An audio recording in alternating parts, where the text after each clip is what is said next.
Muito bem, hoje é um assunto que interessa a todo mundo, não adianta fugir, porque a alimentação tem que estar no cardápio do dia mesmo. Estou recebendo aqui a doutora Lindinalva Vieira, que é nutricionista, já vai conversar com a gente, falar sobre a importância da alimentação, que a gente vive falando, mas muitas vezes a gente esquece. E uma pesquisa mostrou que o brasileiro está trocando o tradicional arroz com feijão, aquele de cada dia, por biscoito, refrigerante, fast food. Veja aí na reportagem de Aline Carvalho. O hábito de comer produtos industrializados hoje é repassado de pai para filho. No Brasil, as crianças já começam a consumir estes tipos de alimentos desde cedo.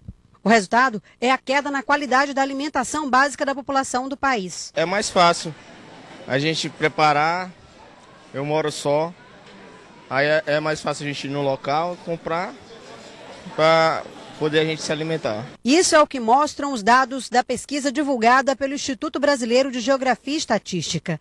A queda de consumo de ingredientes típicos do cardápio nacional, como arroz e feijão, é alarmante. Só para se ter uma ideia, do arroz polido, no período de 2003 a 2009, a queda de consumo foi de 40,5%.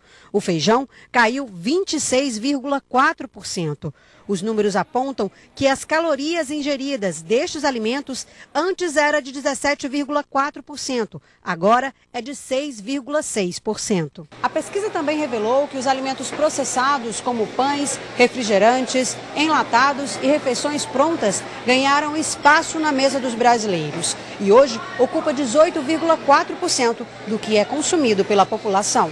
Esta microempresária trabalha no ramo de alimentação há 1 ano e meio e diz que mesmo oferecendo alimentos naturais, os clientes sempre optam pelos industrializados. Tem um suco, vários sabores, mas o povo prefere ainda o refrigerante. É mais prático do que ter que ir procurar assim, alimentos certos para o dia a dia, não tem tempo. Mas a troca da boa alimentação pela praticidade não é um bom negócio. Especialistas afirmam que isso pode trazer inúmeros prejuízos para a saúde.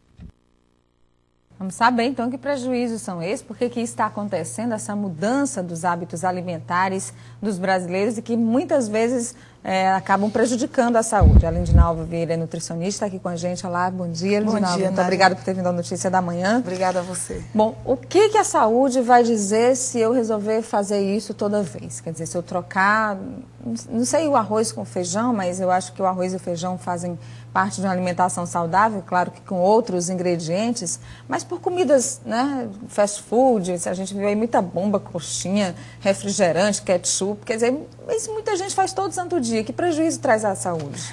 Na verdade, essa troca, né, se ela fosse eventual, ela não traria nenhum prejuízo para a saúde. Não é proibido comer de vez em quando. Exatamente, não é proibido. Agora, a questão maior é que as pessoas estão preferindo mais esses alimentos. Esses alimentos, eles têm alto teor de gorduras trans, são gorduras saturadas, porque a maioria deles são frituras. Então, quando eles vão ao processo de fritura, eles simplesmente assumem 3 vezes, por exemplo, o potencial de calorias que ele deveria ter. Então, eu estou consumindo um alimento que, se ele estivesse cru ou cozido, por exemplo, ele teria X calorias. Se eu fritá-lo, ele vai passar 3 vezes mais essa quantidade de calorias. Aí tem gente que olha na vitrine e diz assim, eu prefiro o salgado assado que o salgado frito, é melhor? O salgado de forno é melhor do que o frito, porque ele tem um teor menor por conta da quantidade de gordura que ele leva para a questão de estar fritando. Mas os riscos, às vezes, são os mesmos, dependendo da quantidade que eu consumo. E o que vai acontecer? O indivíduo pode ter níveis de colesterol elevado, níveis de triglicérides elevados, se for uma pessoa hipertensa, se for uma pessoa cardiopata, se for uma pessoa que já tem problema de excesso de peso, ele simplesmente vai aumentar o risco de ter doenças cardiovasculares ou até mesmo vir a óbito por conta dessa mudança de hábito alimentar. A gente tem, por exemplo, o sódio, muito presente em muitos alimentos. E muita gente diz assim, o sódio não faz bem. O sódio que não faz bem, o sódio em excesso que não faz bem. O sal em excesso que não faz bem também. Não, na verdade, nós precisamos do sal. O sal contém iodo, e o iodo é um elemento essencial para a proteção da glândula tireoide, só que o excedente dele é que vai ser prejudicial. A questão do sódio é porque muitos alimentos industrializados, produtos enlatados, aquelas batatas fritas, aqueles petiscos, para eles ficarem com aquele sabor, com aquela característica primeira dele, ele tem uma grande quantidade de sódio adicionado para manter o que a gente chama de vida útil do produto, que é a vida útil de prateleira. Então, ele precisa daquilo ali. Só que a maioria tem uma quantidade muito elevada.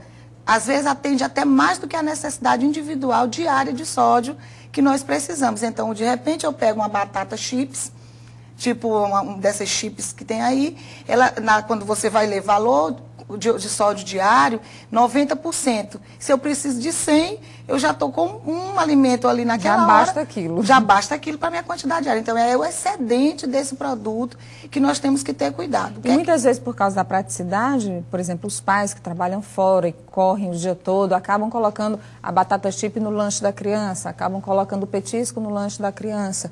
E nós vamos ter daqui a alguns anos, provavelmente, uma população de alto potencial de hipertenso, de diabético, isso tudo pode acontecer? Sim. Quer dizer, é um efeito cumulativo dessa alimentação? Sim, com certeza. Essas crianças, hoje já existem pesquisas que comprovam que as nossas crianças já estão hipertensas.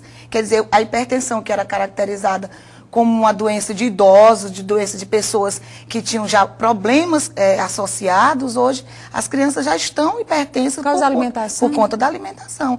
A Coca-Cola, por exemplo, não tenho nada contra a Coca-Cola, desculpa. Refrigerantes. Os refrigerantes em si, a base principalmente de cola, que nós chamamos, o alto teor de sódio, e as crianças hoje consomem muito esses refrigerantes. Então, esses alimentos que eles levam para a escola contribuem consideravelmente para esses índices. O Alvino, acho que ele faz tratamento do câncer, porque ele disse que faz tratamento aqui no Hospital São Marcos. Ele pergunta qual é o tipo de alimentação adequada para mim, suco, salada ou fruta mesmo? Todos esses que ele citou. Pode fazer um mix aí, Alvino? Pode, fruta, salada. Quanto mais natural a alimentação, melhor. Isso aqui que é importante para todos nós, independente se nós tenhamos uma patologia ou não, quanto mais natural a nossa alimentação, melhor. Sucos naturais feitos na hora, que é de preferência. A polpa de fruta vale? Vale. As polpas, o que nós temos que ter cuidado é com a procedência, né? Quem é o fabricante, se tem registro na vigilância sanitária. Aí você, vendo que o produto tem essa segurança, você vai fazer o suco na hora de consumir. O ideal é que seja feito na hora do consumo. A Alice, lá do Parque Eliana, ela quer saber, Lindinalva, quem tem colesterol alto, colesterol ruim, que tipo de fruta pode ajudar na alimentação? Todas devem ser consumidas com casca. As frutas que têm fibra, as frutas fibrosas, elas devem ser consumidas. E o cuidado maior é com a mastigação. Mastigar para que o intestino faça todo o processo metabólico e aí, com isso, ele começa a eliminar as gorduras. Tudo que tem fibra ajuda para quem tem colesterol alto. Só para a gente terminar aqui, a Rosilda tem um bebê de 8 meses, ela quer saber o que coloca na sopinha do bebê, já para começar também a ensinar uma vida saudável, né, Rosilda? Ótimo, parabéns para ela que já está com esse cuidado, né? É importante que seja colocado um alimento que nós chamamos do grupo do carboidrato, que pode ser o arroz, que pode ser uma farinha, um macarrão, um alimento do grupo da proteína, que é a carne, ou frango, ou peixe, cuidado com a espinha, né, para a criança. E também os alimentos, os vegetais, que aí ela pode colocar 3 de cada cor por dia, chamado colorido. Ela não deve fazer a tradicional sopinha, que as mães colocam tudo de uma vez e a criança não aprende a definir os sabores. Tem que ir aos poucos. Todo dia experimenta um sabor novo. Exatamente, para ficar uma sopa bonita, colorida, e a criança começa a experimentar um paladar diferente a cada dia. Muito obrigada, Lindinalva, por ter vindo aqui com a gente conversar. Tá bom tirar essas dúvidas, esclarecer, orientar os nossos telespectadores no Piauí inteiro acompanhando aqui Notícia da Manhã. Muito obrigada, Obrigada bom dia. Obrigada a você, bom dia.